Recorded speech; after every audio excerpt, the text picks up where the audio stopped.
Bonjour et bienvenue à l'émission La Parole vivante. Cette émission où est-ce qu'on prend la parole de Dieu, la Bible, et on découvre qui est Dieu et son plan extraordinaire pour nous. Aujourd'hui, Jeff Laurent est avec nous. Salut Jeff. Salut Simon. Ça va bien aujourd'hui? Oui, ça va très bien. Génial. Écoute, on va parler d'un sujet plutôt simpliste aujourd'hui, ou simplet, ou simple tout court. Être pardonné. Et dans notre conception aujourd'hui, Amérique du Nord, Québec, aujourd'hui, tu sais, le pardon, c'est quelque chose d'un peu flou et un peu, c'est dur à cerner. Souvent, on va s'excuser. Je vais te faire un tort, je m'excuse. Quand on réalise, dans le fond, je m'excuse, c'est je me donne une excuse. OK, c'est pas ça, pardonner. Là, j'aimerais ça qu'on puisse découvrir un peu ce que la Bible nous dit par rapport au pardon de Dieu. Un très bon sujet. D'abord, tu as raison de spécifier, de définir l'excuse et le pardon, c'est des choses différentes. S'excuser, c'est de donner une raison qui justifie. Tu sais, par exemple, je sais pas moi, c'est accidentel ou c'était pas prévu, c'est pas méchamment. Tu sais. Tandis que demander pardon, c'est de demander qu'on efface une dette, qu'on efface une faute. Et là, on a mal agi. C'est pas pareil. C'est ça. Il y a une offense qui s'est faite. Je t'accroche, je te fais mal. Hey, je suis désolé, je m'excuse. Ouais. Mais... C'est sûr que c'est rentré dans le langage populaire de dire, bon, mais on rentre à quelque part, on doit passer en avant de quelqu'un, pardonnez-moi. Tu sais. Bon, mais il y a une grosse différence entre les deux. Mais le vrai pardon, c'est...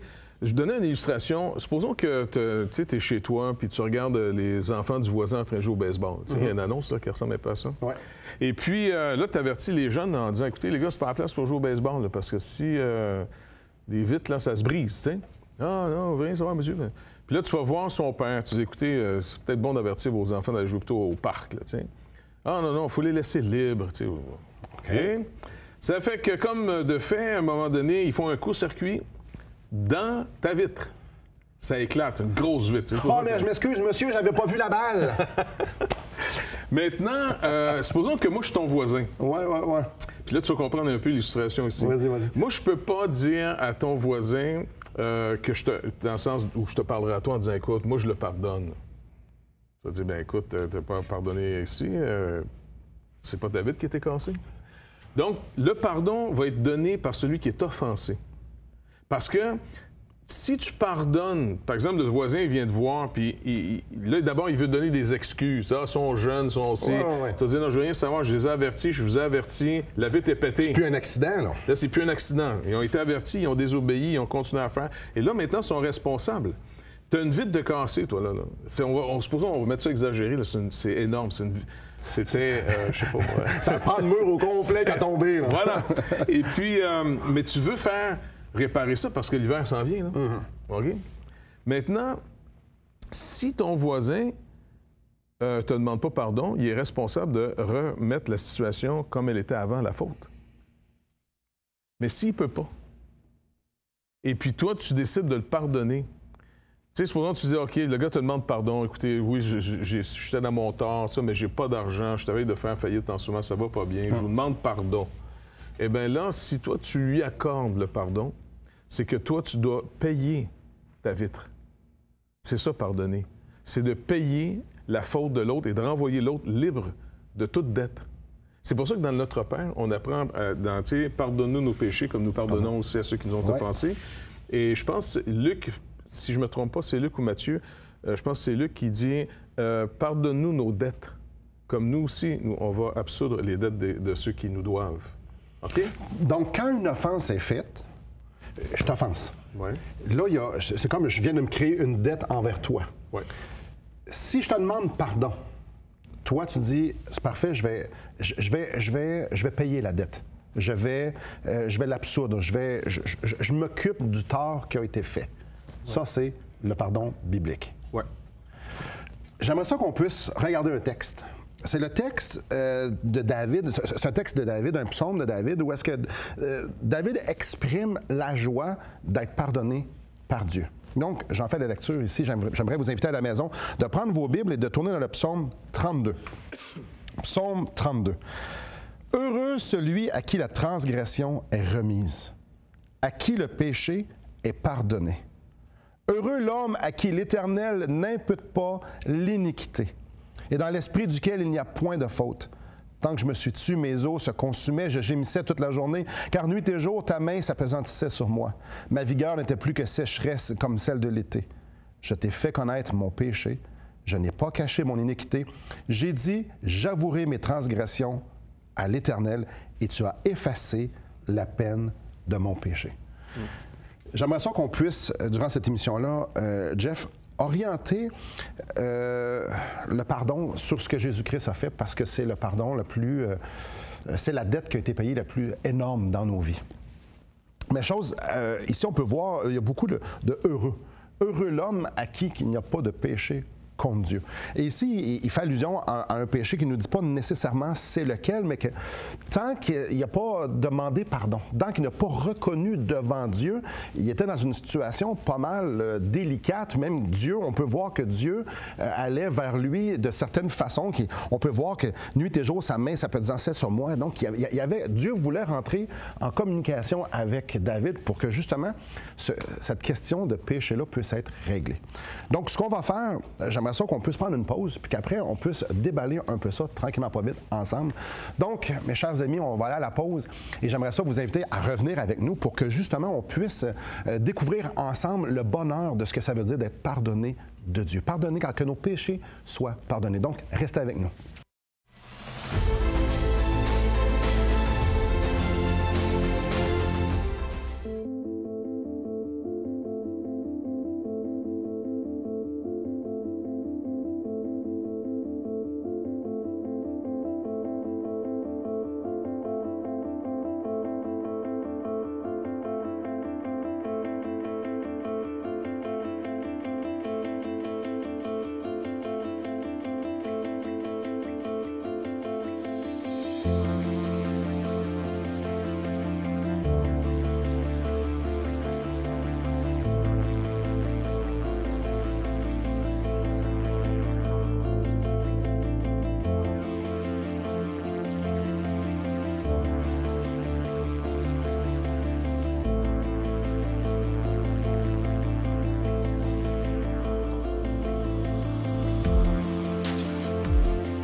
On continue sur le pardon.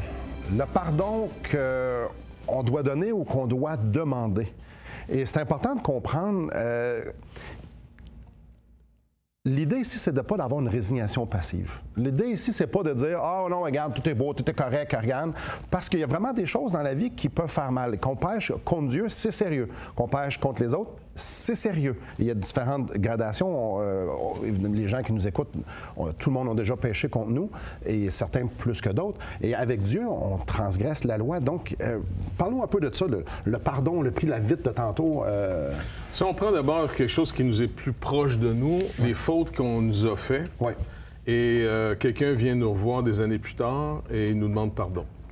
Ou pire, qu'est-ce qu'on fait avec les gens qui ne nous demandent pas pardon, puis pour eux autres, c'est pas grave ce qu'ils ont fait, mais nous autres, ça a gâché notre vie. Il y a des gens, là, que leur existence est détruite, là. Ils ont mal pour toujours. Parce qu'il y a quelqu'un qui a pris quelque chose d'eux autres qui ne voulait pas donner. Oui. Et donc, pardonner, là, c'est pas si facile que ça. Tu sais, trop souvent, comme tu disais, c'est pas on pense à d'autres choses, j'ai d'autres choses à faire. Et ça, c'est du déni. Et même dans nos églises, trop souvent, quand il y a des fautes, les gens ne s'avouent pas clairement comme étant offenseurs. Et souvent, on ne va pas confronter la personne qui nous a fait du tort parce qu'on ne veut pas de chicane. On est bon là-dessus au Québec, là, on veut pas de chicane. La confrontation le moins possible. Le moins possible. Et donc, ça fait beaucoup de situations où les relations sont de moins en moins vraies. Et on est dans des techniques de relation plus qu'autre chose parce que on veut plus avoir mal.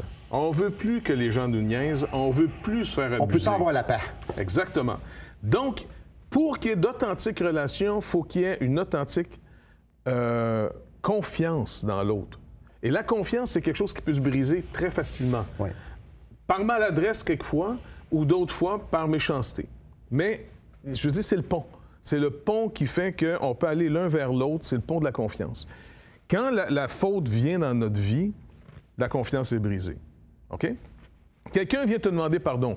Il faut réaliser que, prendre l'illustration que je te donnais tout à l'heure, la vitre a été cassée. Ouais. Tu as décidé de pardonner la personne. Donc, tu renvoies, au fond, l'offenseur, celui qui fait que ta vitre est brisée, tu le renvoies sans lui demander de réparer. Ouais. C'est ça, pardonner. Mais par contre, toi, il va falloir que tu payes le pardon que tu donnes. Parce que ta vitre, là, si tu dis à ton voisin, OK, je te pardonne, elle ne se rebâtit pas toute seule, elle. Donc, si je comprends bien ce que tu me dis, quelqu'un m'a fait un tort quand j'étais jeune. Et puis, je décide de lui pardonner. Ce qui veut dire que cette offense-là, je ne vais plus la ramener. Je lui redonne, je la renvoie à vide et moi, je décide de vivre avec les conséquences de l'action X qui a été faite. Si je comprends bien. Entre autres, oui. Maintenant, l'avantage qu'on peut avoir par rapport à ce psaume, c'est que heureux celui à qui la transgression est remise. Une transgression, ça l'a endetté quelqu'un. Et l'offensé peut dire « Je te remets ta dette. Tu ne me dois plus rien. » Mais pour remettre encore une fois une dette, je veux qu'on soit conscient. Là. As-tu les moyens de remettre ta dette? Ou est-ce que tu es devenu une personne amère pour le restant de tes jours? Ou est-ce que tu es devenu une personne qui se protège au point qu'on ne peut plus t'approcher? Parce que, on va s'entendre, on ne veut surtout pas sonner froid. Il y a des offenses qui font mal. Écoute, il y a des offenses qui sont quasiment impardonnables. Voilà. Mais on est pris avec ça. Qu'est-ce qu'on va faire? Parce qu'on dit aux gens, c'est facile de dire « Ah, mais tu sais, pardonne! » Non. C'est comme dire à quelqu'un qui, je sais pas moi, qui est à veille de mourir puis qui a un cancer puis tout ça, « Ah, faites-en pas! » Ouais, mais le gars qui dit ça, il est peut-être en santé, il dit ça. Il y a des conseils, des fois, d'abrutis qu'on donne. Là. C'est ça. Et c'est pour ça, au début de l'émission, je disais que c'était simple. On veut rien enlever à aucune douleur, souffrance, parce que la souffrance, elle est vraie. Par exemple, Dieu a été offensé. Oui. OK? Nous, là, on ne réalise pas l'offense. Souvent, l'offenseur ne réalise pas tellement ce qu'il a fait à l'autre. Il voit un peu dans le visage de l'autre que le rapport est plus bon. Et souvent, par désir de relation rétablie, on dit « OK, je te demande pardon ». Mais c'est assez rare, à moins que ça nous soit arrivé, qu'on réalise à quel point on a blessé quelqu'un. Et les dommages. Et les dommages que ça cause. Oui. Dieu dit qu'il est offensé par rapport à ce que nous, on lui a fait. Puis nous autres, on est là, ben écoute, pourquoi il s'énerve de même? C'est pas si grave que ça. Écoute, il n'y a rien là. Selon ma conception morale, tout était correct. Puis moi, le seul moyen de savoir ce que ça coûte à la personne de me pardonner, c'est le prix qu'elle va payer. Peux-tu redire ça moins vite? Le seul moyen que je puisse évaluer le tort que j'ai fait à quelqu'un, c'est le prix qu'elle va payer pour me pardonner. L'exemple de la vitre. La vitre, là... Ça coûte 5 000 Ouais. Ben, mon pardon a coûté 5 000 Exactement. Parfait. Donc, c'est aussi concret que ça, le pardon. Ça a coûté combien que tu pardonnes à la personne? Et quelquefois, tu vas faire ton budget, tu vas réaliser que tu ne l'as pas, cet argent-là. Qu'est-ce que tu vas faire? Et beaucoup de nos fautes, là, quand il est dit « pardonne-nous nos fautes comme nous pardonnons à ceux qui nous ont offensés », il faut soit être conscient en disant « Écoute, j'ai-tu moyen de pardonner? Sinon... » Donc, ça me ramène à Dieu. Dieu veut que je pardonne, pas parce que, finalement... c'est une règle religieuse, mais c'est qu'en pardonnant les gens qui viennent me demander pardon, là, je commence à réaliser ce que ça a dû coûter à Dieu pour me pardonner, parce que Dieu est juste.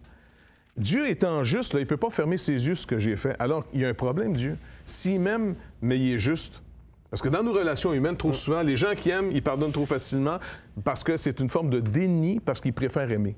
Mais ils préfèrent, c'est pas vraiment de l'amour en passant. D'autres sont trop justes, ils n'ont plus de relation. Parce que eux autres, là, c'est le principe qui compte, puis là, ils détruisent tu la relation. Tu m'as biaisé, c'est fini. C'est ça. Donc, Dieu nous montre le prix du pardon. Il a donné son Fils unique.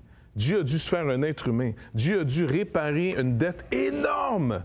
Mais nous autres, on n'est pas conscients que ça va coûter à Dieu si cher de nous pardonner. Je mens. Ouais, OK. J'offense Dieu. Ce que ça coûte pour mon mensonge, c'est Jésus-Christ à la croix. Et puis la raison est simple.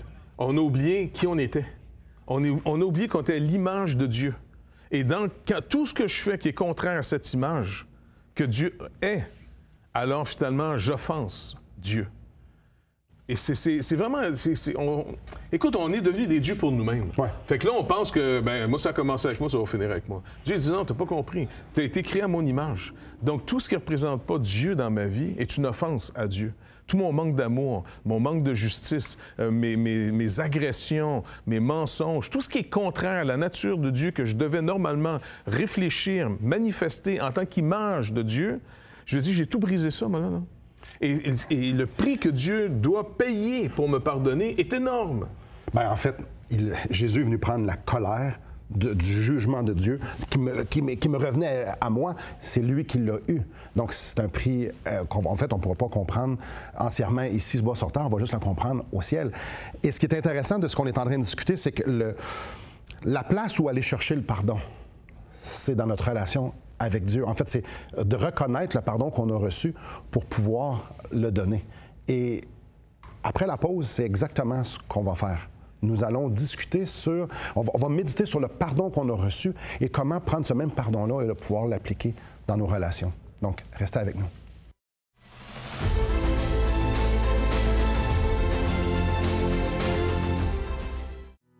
Assistez à un merveilleux déjeuner de l'espoir dans votre région. Un invité vous racontera comment Dieu a transformé sa vie et comment son cœur, souffrant, a trouvé une joie indicible en développant une relation personnelle et intime avec Dieu et son Fils Jésus-Christ. Des églises locales organisent de tels déjeuners dans plusieurs régions du Québec. Découvrez où et quand vous pouvez assister à un déjeuner de l'espoir dans votre région en visitant le site espoir.ca et en cliquant sur l'onglet « Déjeuner ». Bonjour à vous. On est en train de parler du pardon. Et j'aimerais vous orienter dans Colossiens au chapitre 3. J'aimerais lire une portion du verset 13.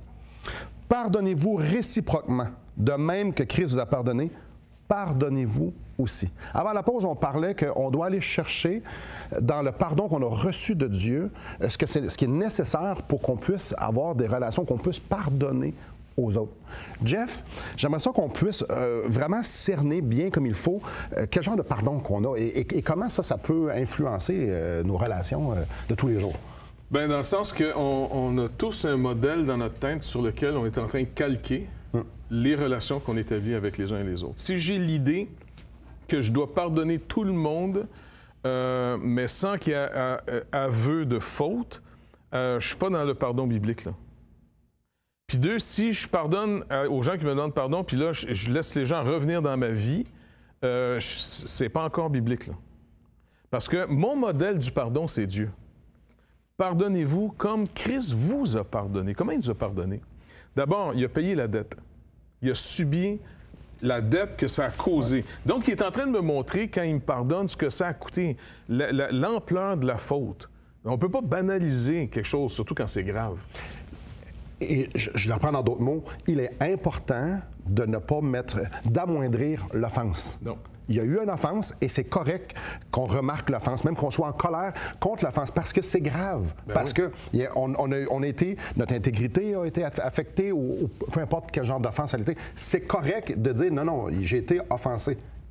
Je pourrais conseiller finalement un très bon auteur qui a écrit là-dessus, un théologien français qui s'appelle Jacques Buchol. Buchol, Jacques Buchol, qui a été longtemps le doyen de l'Académie pas Aix-en-Provence, mais à Vaux-sur-Seine. OK. Il a écrit un livre qui s'appelle « Le pardon et l'oubli ». Et il détruit bien des théories que pardonner est une puissance qui libère. Va pardonner les gens, ça va te libérer. Non.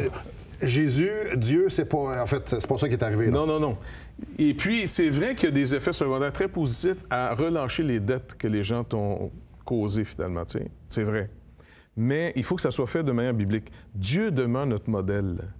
Dieu, par exemple, là, va pardonner à Israël quand Moïse va dire « Pardonne ce peuple ». Le peuple est en rébellion. Puis là, c'est à dire « Écoute, m'a les effacer de la terre. » À ce point-là est la colère de Dieu.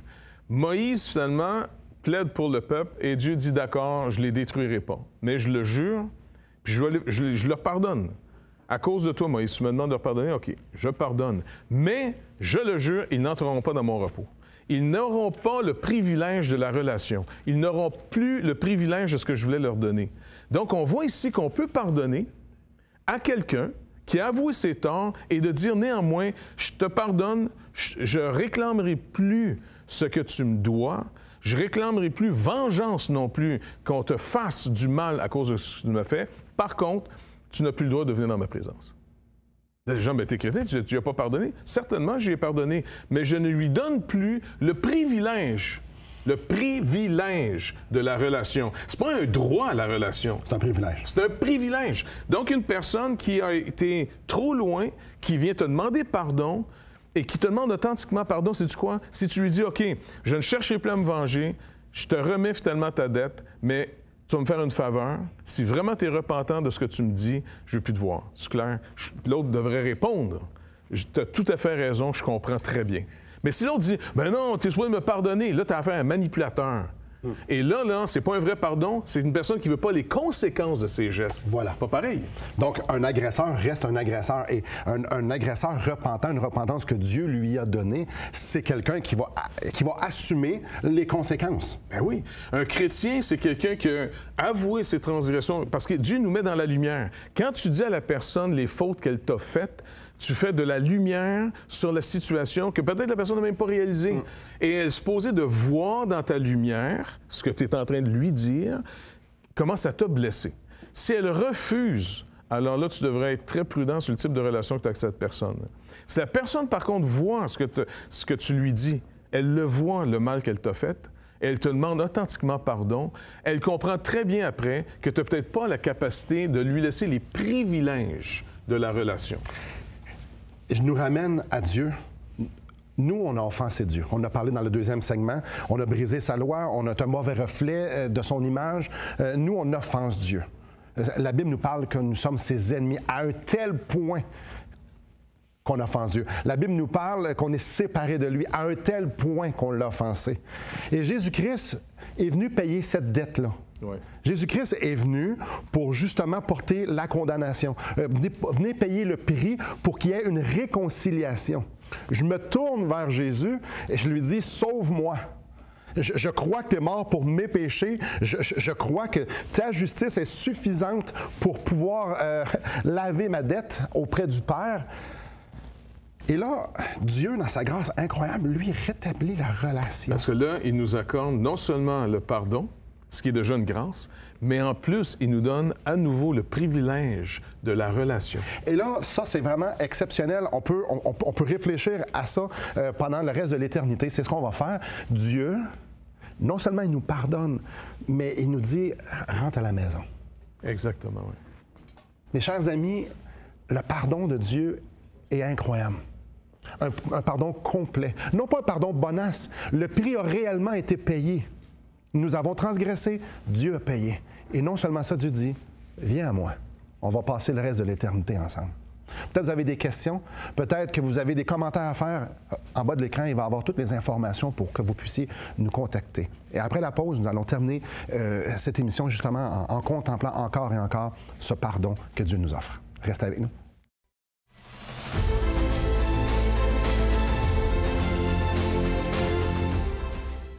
Voulez-vous combler le vide dans votre âme?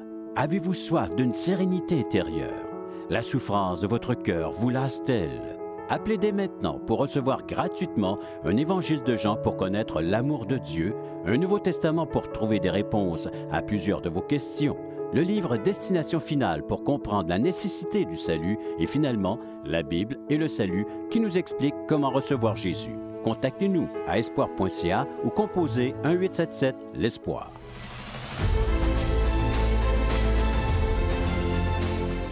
Bonjour. Pardonner.